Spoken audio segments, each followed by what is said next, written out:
উদয়পুরে সাম্প্রদায়িক সুরসুরি দেওয়ার চেষ্টা, হিন্দু বাড়িতে গোমাতার কাটা মুন্ডু রেখে দেয় দুষ্কৃতীরা। ঘটনাকে কেন্দ্র করে ঈদের পরের দিন উদয়পুরে ব্যাপক চাঞ্চল্য ছড়ায়।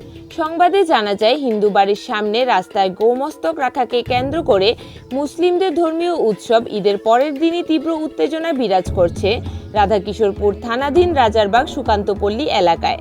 মঙ্গলবার উদয়পুর রাজারবাগ সুকান্তপল্লীর তারণপাড়া এলাকার বাসিন্দা শ্যামল তারণের বাড়ির সামনে ভোর 4:30 নাগাদ গোমস্তক দেখতে পাওয়া যায়। ঘটনা সম্পর্কে শ্যামল তারণ জানান, দীর্ঘদিন ধরে রাজারবাগ সুকান্তপল্লীর তারণপাড়া এলাকায় হিন্দু মুসলিমদের মধ্যে কোনো ধরনের বিবাদ সৃষ্টি হয়নি, কিন্তু হঠাৎ করে কোনো একটি চক্র এই শান্ত এলাকায় ধর্মীয় সুরসুরি দিয়ে সাম্প্রদায়িক বিবাদ সৃষ্টি করার চেষ্টা চালাচ্ছে কেন তা তিনি বুঝতে পারছেন না।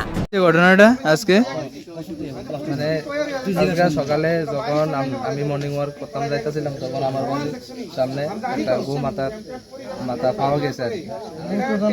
এটা হয়তো কোনো একটা কারণ আছে, এর লেগেই এই ঘটনাটা হয়েছে। কারণ কিছুদিন আগে আমরা দুইটা হিন্দু বাড়ি আছে, তো হিন্দু বাড়ির লগে আমরা একটা জায়গা আছে, তো জায়গাটা মুসলিমের কাছে বেচতে চাইছিল আর কি। তো আমরা হিন্দু বাড়ির বাড়ির লোকে আর একটা হিন্দু বাড়ি আছে, তারা বেচতে চাইছিল। তো আমরা বাধা দেওয়া নেই, মনে হয়তো এই ঘটনাটা ঘটছে।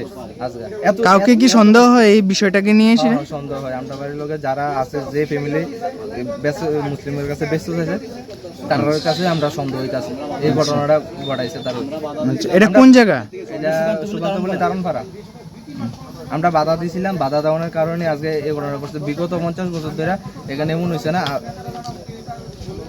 Bureau report, voice 365।